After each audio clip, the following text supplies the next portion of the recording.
Hey there, a happy Cinco de Mayo to you. I saw this meme and I thought it was absolutely hilarious because here we are in 2020 with Cinco de Mayo falling on a Taco Tuesday. I mean, how perfect is that? Just one small problem though.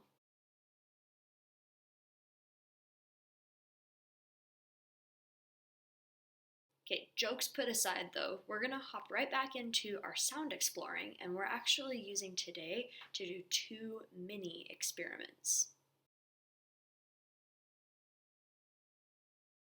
For this lab, you're going to need two metal objects. Now, whether you want to use spoons or something else doesn't really matter to me, but I will tell you spoons have worked well for this in the past. You're also going to need a plastic bowl filled with water and a table.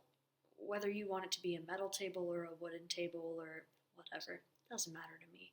But spoons, bowl with water, and table.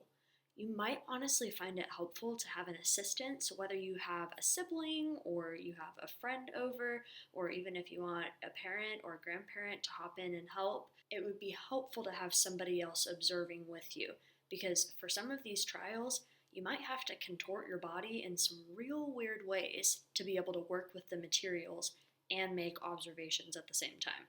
I have a feeling though, if anybody can do it, it's you guys. So if you don't have an assistant, you can still do this fine. First, I want you to clink your two spoons together just in the open air. You're going to kind of establish a consistent force that you're going to use throughout the entire experiment so that your methods aren't switching up the whole time and your data doesn't end up messed up as a result. As you're clinking, I want you to think, do sound waves travel through gas? Can you hear the clinking of those spoons just through the air?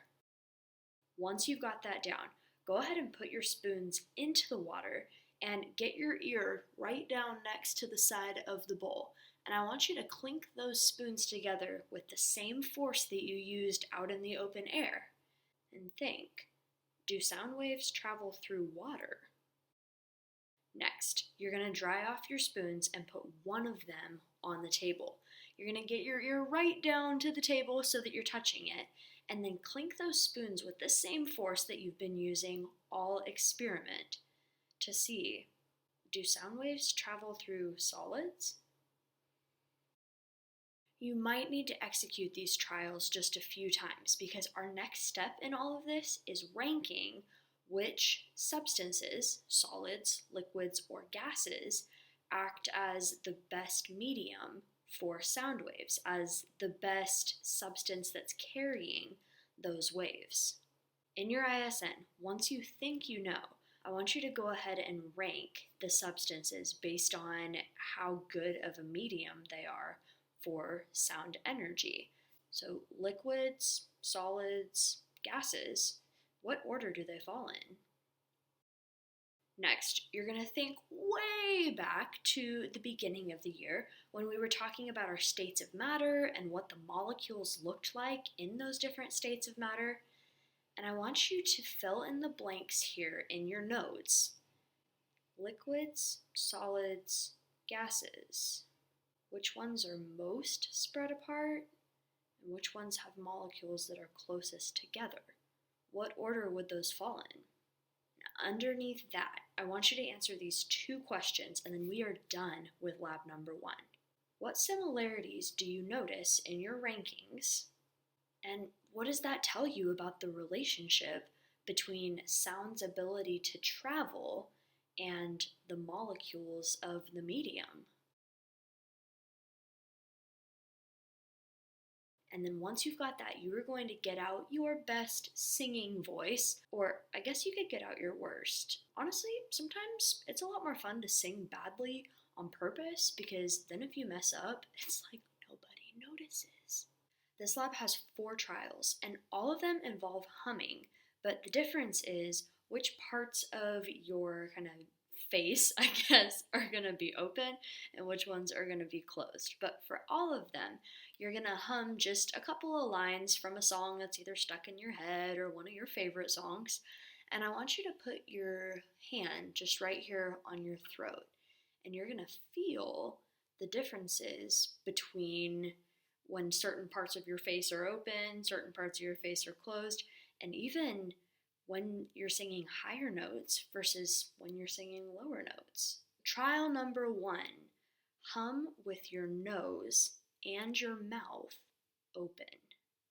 And I want you to record in your ISN. What do you feel? Is there a difference in what you feel between the high notes and the low notes?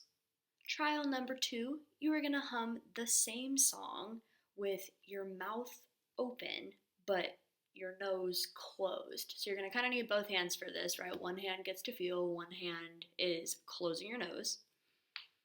And I want you to record, what do you feel in that trial? Trial number 3, you're going to hum that song with your mouth closed this time and your nose open. Go ahead and record. What do you feel there? And your very last trial, which is probably going to be the toughest, you're going to hum with your mouth and your nose closed. So something like this. And once you've either done that successfully or not really done that successfully, go ahead and record. What do you feel? Whether you're looking at your results from trials 1, 2, 3, or 4, chances are your answer had something to do with vibrations, right? The vibrations that we're feeling in our hand, but that are happening through our throat. And sound waves are exactly that. They're vibrations. And those vibrations have to have a medium to travel through, whether it's liquids or solids or gases. We're going to get into more of why those sound waves need a medium to travel through tomorrow. And we're also going to get some answers to our questions about the lab on Friday, right? Why is it that older people seem to have a harder time hearing those higher frequencies, those higher pitches, and young people don't really seem to have much trouble with it at all? Hey, I hope you guys have a fantastic rest of your day. I'm looking forward to seeing you guys on Zoom tomorrow. We're going to be doing some Disney song Pictionary, and you absolutely don't want to miss out. Happy Cinco de Mayo.